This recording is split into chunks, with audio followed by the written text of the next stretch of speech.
Assalomu alaykum. Siz bilan Turfa olam. Hazrat Sulaymon Hazrat Dovudning o'g'li bo'lgan. Iudeya va Isroil davlatiga hukmronlik qilgan. Quddus shahrida u Yahva ibodatxonasini qurdirgan. Zamondoshlari Sulaymonning donoligidan zavqlanishgan. U o'zining o'tkir aqli va g'ayriodatiy fikrlash tarzi bilan shuhrat qozongan. Rivoyat qilishlaricha Hazrat Sulaymonning bu dunyodagi hamma narsa o'tkinchi degan so'zlar o'yib yozilgan uzugi bo'lgan. Sulaymon hayotining qayg'uli onlarida uzukdagi ana shu hikmatli bitikni o'qib taskin topgan. Bir kuni uning boshiga shunday baxtsizlik tushadiki, uzukdagi so'zlar dardiga malham bo'la olmaydi. Sulaymon g'azab bilan uzukni yechib otib yuboradi va dumalab borayotgan uzukning ichki tomonida ham allaqanday bitik borligiga nogahon ko'zi tushadi. O'rnidan turib uzukni qo'liga oladi-da bitikni o'qiydi. Uzukning ichki tomonida bu ham o'tib ketadi degan yozuvlar bor edi.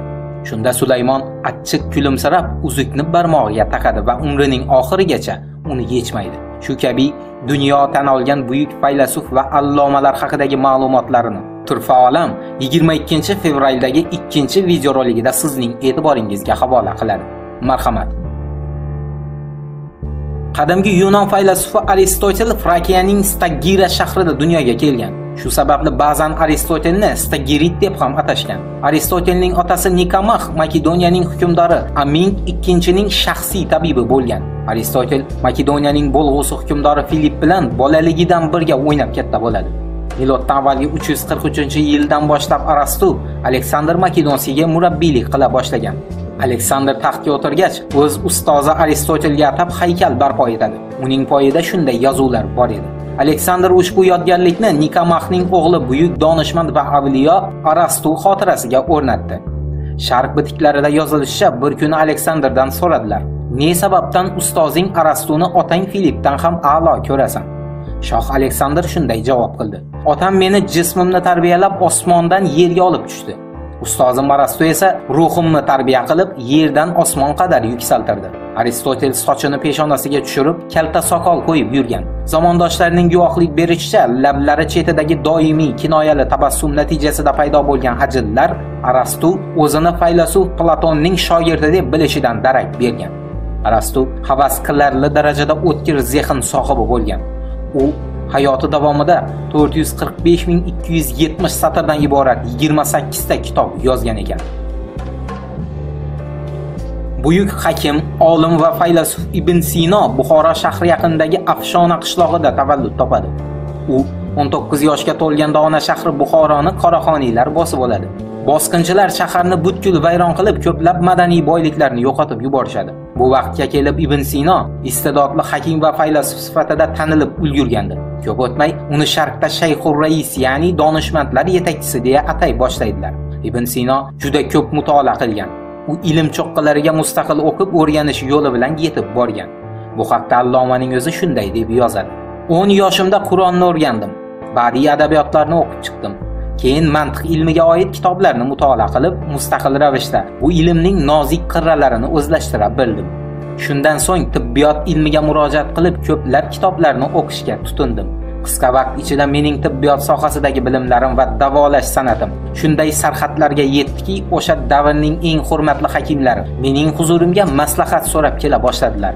Men hakimlik amaliyoti bilan ham tinmay shug'ullandim va nihoyat menga insonlarni davolash ilmining darvozalari keng ochildi.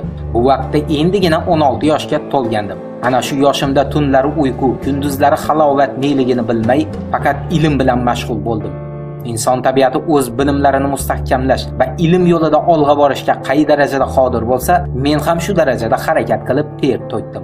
Mana buyuk Abu Ali ibn Sinoning gaplari. G'iyosiddin Abdul Fath Umar ibn Hayyom Nishopur shahrida badavlat hunarmand oilasida tug'ilib voyaga yetadi. Uning laqabi Hayyom bo'lib, bu so'zlar chodir tikuvchi degan ma'noni bildirgan. Umar Hayyom tili achchiq, badjahl odam bo'lgan. U o'z she'rlarini forsiy tilda, nasriy asarlarini esa arab tilida yozgan. Hayyom asosan o'zining ruboiylari orqali nom qozongan. Uning taxminan 400 ta ruboisi mavjud bo'lib, shulardan 293 tasi hozirgi kunda Cambridge oliygohining kutubxonasida saqlanadi. Umar Hayyom hayoti va taqdiri aks ettirilgan eng ko'hna qo'lyozmalarda uning o'limi bilan bog'liq qiziq bir ma'lumot bayon etilgan. Bir kuni 83 yoshli Hayyom Ibn Sinoning falsafaga oid asarini mutolaa qila turib, paymonasi to'lganini va o'limi yaqinligini his etadi. O'sha zahoti mutolaadan to'xtab asarning o'qib bo'lingan sahifasiga qo'lidagi oltin tish kavlagichini qo'yib, kitobni yopadi. So'ng o'rnidan turib, yaqinlariga vasiyatini aytadi-da, shu ondan boshlab yeyish-ichishni tark etadi. Shom namozidan so'ng u sajdaga bosh qo'yadi-da, Yaratganga shunday iltijo qiladi: Alloh, men kuchim yetgancha seni anglashga harakat qildim. Qanchalar anglaganim sayin senga yaqinlasha bordim. Kechir meni. Shu so'zlarni tugatib, Umar Xayyom hayotdan ko'z yumadi. Shoir va olim Umar Xayyom Nishopurdan Marvga olib boradigan yo'l bo'yiga Shaftolizor va Nokzordan iborat bog'ga dafn etiladi. Uning qabri bugungi kungacha saqlanib qolgan. Ushbu ma'lumotlarni 2002-yilda Yangi asr avlodi nashriyotida chop qilingan Haqiqat manzaralari nomli falsafiy asardan olganimizni ma'lumot o'rnida aytgan holda videoroligimizga yakun yasaymiz. Turfa olam bilan birga qoling, sizga kerak ma'lumotlar oldinda.